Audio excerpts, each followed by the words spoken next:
Hello friends, I am Dr. Anupma Singh, a homeopathy physician. You're most welcome in this video. I hope you all are very well and doing great. Friends, आज हम बात करने वाले हैं महिलाओं से जुड़ी एक समस्या के बारे में जिसका नाम है इर्रेगुलर मेंस्ट्रुएशन या इर्रेगुलर पीरियड्स, जिसे अनियमित मासिक या अनियमित माहवारी भी कहते हैं। तो आज हम इसी के बारे में डिटेल में चर्चा करेंगे कि इर्रेगुलर मेंस्ट्रुएशन क्या होता है, इसके कारण क्या है, इसके साइन एंड सिम्टम्स क्या क्या होते हैं, और बात करेंगे इसकी होम्योपैथी मेडिसिन के बारे में। तो फ्रेंड्स, आज का ये वीडियो आपके लिए बहुत ही ज्यादा इन्फॉर्मेटिव है, तो प्लीज वीडियो को अंत तक जरूर देखें। और अगर आपने अभी तक मेरे चैनल को सब्सक्राइब नहीं किया है तो प्लीज चैनल को सब्सक्राइब करें और साइड में दिए हुए बेल आइकन को भी हिट करें ताकि मेरी आने वाली अगली वीडियो की नोटिफिकेशन आपको मिलती रहे। तो चलिए बिना देर किए हुए वीडियो को शुरू करते हैं। फ्रेंड्स, पीरियड्स यानी कि माहवारी जो है वो महिलाओं के शरीर का एक नेचुरल प्रोसेस होता है जो कि हर महीने होता है और 2 पीरियड्स के बीच में 28 दिन का गैप होता है। तो हमें ये समझना जरूरी है कि हर एक महिला या हर एक औरत जो है वो एक जैसी नहीं होती है। उनके शरीर की बनावट अलग अलग होती है, उनके हार्मोन्स के लेवल अलग अलग होते हैं, उनका लाइफ स्टाइल अलग होता है, उनका काम करने का तरीका अलग अलग होता है। तो कोई फिक्स पैटर्न नहीं होता है कि हर एक महिला को जो है वो 28 दिन के गैप के बाद ही पीरियड्स आए या फिर उनको एक जितने टाइम तक ही पीरियड्स आए। ये हर एक महिला में जो है वो अलग अलग हो सकता है।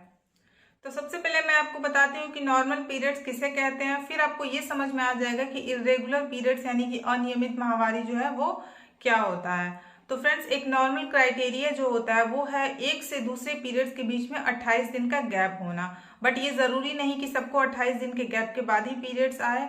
21 दिन से लेके 35 दिन के बीच में अगर आपका पीरियड्स आ रहा है तो ये नॉर्मल है।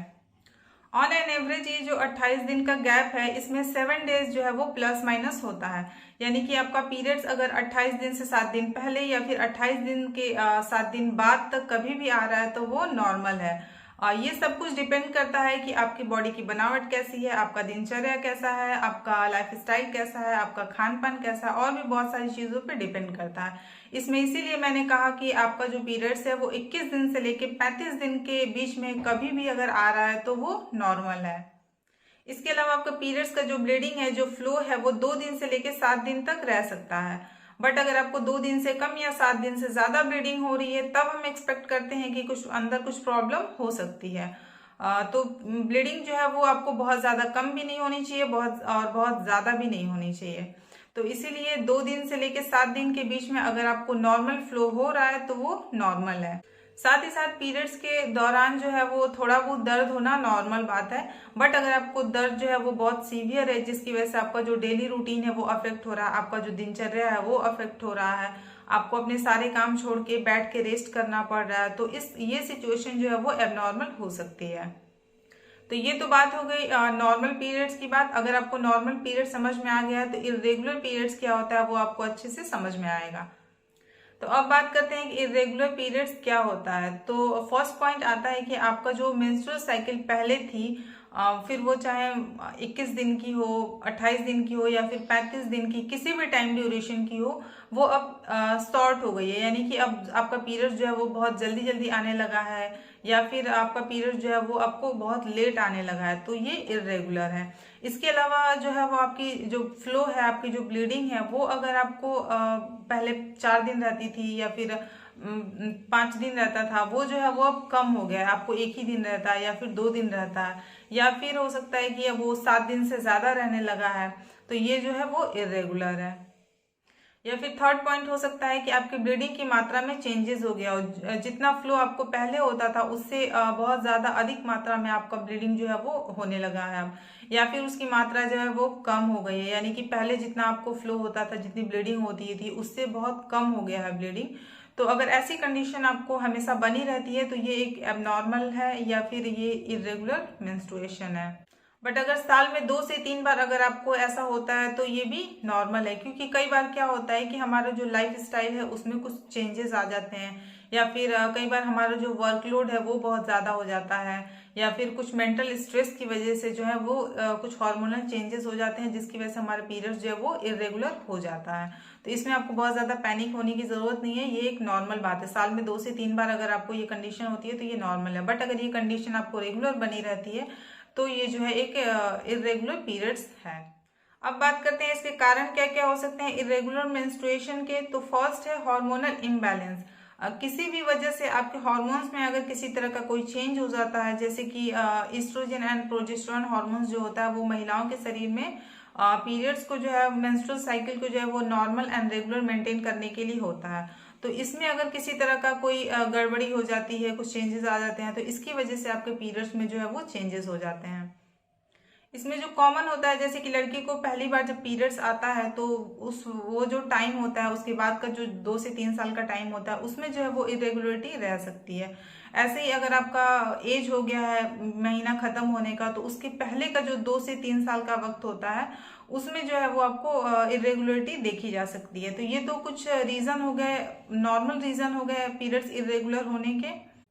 इसके अलावा स्ट्रेस जो है वो बहुत ही इंपॉर्टेंट रीजन हो गया है पीरियड्स इरेगुलर होने के।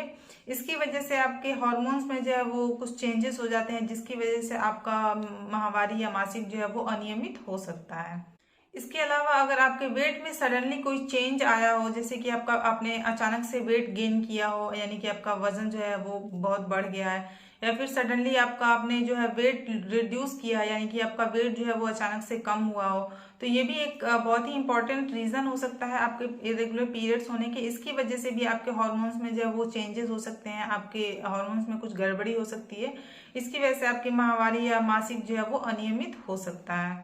या फिर अगर आप बहुत ही ज्यादा एक्सेसिवली एक्सरसाइज करते हैं, यानी कि बहुत ज्यादा ओवर एक्सरसाइज करते हैं, तो इसकी वजह से भी आपका पीरियड्स जो है वो इरेगुलर हो सकता है। इसके अलावा अगर आपको कोई डिसऑर्डर है, जैसे कि मान लीजिए आपको पीसीओडी या पीसीओएस की समस्या है, यानी कि पॉलीसिस्टिक ओवेरियन डिजीज या पॉलीसिस्टिक ओवेरियन सिस्ट हो गया है, या फिर आपको थायराइड की समस्या है, या फिर आपको यूट्रस में फाइब्रॉइड्स हो गया है, या फिर आपको जो किसी तरह का कोई इन्फेक्शन हो गया है, तो ये सब जो है वो कारण हो सकते हैं आपके पीरियड्स इरेगुलर होने के, यानी कि आपकी जो माहवारी है वो अनियमित होने के, ये सब कारण हो सकते हैं। तो ये तो बात हो गई इरेगुलर पीरियड्स की बात। अब बात करते हैं होम्योपैथी में इसकी कौन कौन सी मेडिसिन है जिसका यूज करके आप अपनी समस्या को ठीक कर सकते हैं। तो फर्स्ट मेडिसिन है सीपिया 30। इसकी जो पेशेंट होगी वो बहुत ज्यादा लीन थीन, यानी कि दुबली पतली सी होगी, बहुत ज्यादा इरिटेटेड होगी, थोड़ी सी लूज टेम्पर की होगी, यानी कि गुस्सा बहुत जल्दी आ जाता होगा, इस टाइप की जो है वो पेशेंट होगी। और सीपिया 30 जो है वो मेंस्ट्रुअल डिसऑर्डर की, किसी भी तरह का अगर आपको मेंस्ट्रुअल डिसऑर्डर है तो उसके लिए ये एक बहुत ही अच्छी मेडिसिन है। फिर चाहे वो आपको पीरियड्स जो है वो लेट आता हो, या फिर पहले आता हो, या फिर बहुत ज्यादा प्रोफ्यूज होता हो, अगर आपको ये सारे सिम्टम्स मिल रहे हैं और इसके साथ साथ आपको जो बियरिंग डाउन अगर सेंसेशन हो रहा है, ऐसा लग रहा है जैसे कि कोई पार्ट जो है वो बाहर की तरफ आ रहा है, तो इस कंडीशन में आप इस मेडिसिन को ले सकते हैं। इसको लेना है 30 पोटेंसी में, दिन में 3 बार, सुबह दोपहर शाम। 1 चम्मच पानी में 2 बूंद डाल के आपको इसको लेना है। नेक्स्ट मेडिसिन है पल्सेटिलर 30। इसकी जो पेशेंट होगी उसका जो कॉन्स्टिट्यूशन होगा वो थोड़ी सी लंबी होगी, फेयर कॉम्प्लेक्शन होगा, बहुत ज्यादा इमोशनल होगी, थोड़ी सी काम डाउन होगी, यानी कि कम बोलने वाली होगी, एकदम शांत रहने वाली, वेल बिहेव्ड पर्सन होगा, बहुत ज्यादा इजिली रोने वाली अगर पेशेंट है। और इसके साथ साथ उसके जो सिम्टम्स हैं वो पीरियड्स जो है वो बहुत ज्यादा अगर लेट हो रहा है, डिले हो रहा है, और जो ब्लीडिंग हो रही है वो क्लॉटेड है, डार्क कलर का है, या फिर चेंजेबल है, यानी कि वो चेंज होता रहता है, कभी कम हुआ कभी ज्यादा हो गया, तो इस तरह के अगर आपको सिम्टम मिल रहे हैं तो आप इस मेडिसिन को ले सकते हैं। इसको लेना है 30 पोटेंसी में, दिन में 3 बार, सुबह दोपहर शाम। 1 चम्मच पानी में 2 बूंद डाल के इसको पीना है आपको। नेक्स्ट मेडिसिन है कैलकेरिया का 30। ये जो है वो यंग गर्ल के लिए एक बहुत ही अच्छी मेडिसिन है। वो लड़कियों के लिए जो उनका पहली बार जो है वो पीरियड्स आ रहा है, और उनका जो पीरियड्स है वो बहुत ज्यादा टाइम से पहले आ जा रहा है, या फिर बहुत ज्यादा प्रोफ्यूज है, यानी कि बहुत ज्यादा मात्रा में ब्लीडिंग हो रही है, या बहुत ज्यादा लंबे टाइम तक उनको पीरियड्स रह रहा है। इनके साथ ही साथ अगर उनको वर्टिगो यानी कि चक्कर आने की समस्या हो रही है, तो इस कंडीशन में आप इस मेडिसिन को ले सकते हैं। इसको लेना है 30 पोटेंसी में, दिन में 3 बार, सुबह दोपहर शाम। 1 चम्मच पानी में 2 बूंद डाल के इसको पीना है आपको। नेक्स्ट मेडिसिन है अशोका की। ये एक इरेगुलर मेंस्ट्रुएशन की बहुत ही अच्छी मेडिसिन है। अगर आपका पीरियड्स अनियमित है तो उसके लिए ये एक बहुत ही अच्छी मेडिसिन है। इसको आपको लेना है मदर टिंचन फॉर्म में। इसको आपको लेना है आधे कप पानी में 20 बूंद डाल के आपको पीना है, सुबह दोपहर शाम। नेक्स्ट मेडिसिन है बायो कॉम्बिनेशन नंबर 15। ये मेडिसिन जो वो स्पेशली इरेगुलर मेंस्ट्रुएशन के लिए है, इसका कोई भी साइड इफेक्ट नहीं है। ये टैबलेट फॉर्म में आता है। इसको आपको लेना है 4 गोली, दिन में 3 बार, सुबह दोपहर शाम। ये गोली जो है आपको हल्के गर्म पानी में मिक्स करके भी ले सकते हैं, या फिर इसको आप डायरेक्टली टंग पे लेके चूस के भी खा सकते हैं। तो फ्रेंड्स आज के लिए बस इतना ही। अगर आपको वीडियो इन्फॉर्मेटिव लगा है तो प्लीज वीडियो को लाइक करें और ज्यादा से ज्यादा अपने फ्रेंड्स एंड फैमिली मेंबर्स में शेयर करें, ताकि इस वीडियो के माध्यम से वो भी अपनी इस समस्या को ठीक कर सके। तो चलिए फ्रेंड्स, मिलते हैं फिर ऐसे एक न्यू इन्फॉर्मेटिव वीडियो के साथ। तब तक के लिए thank you so much. Stay safe, stay healthy.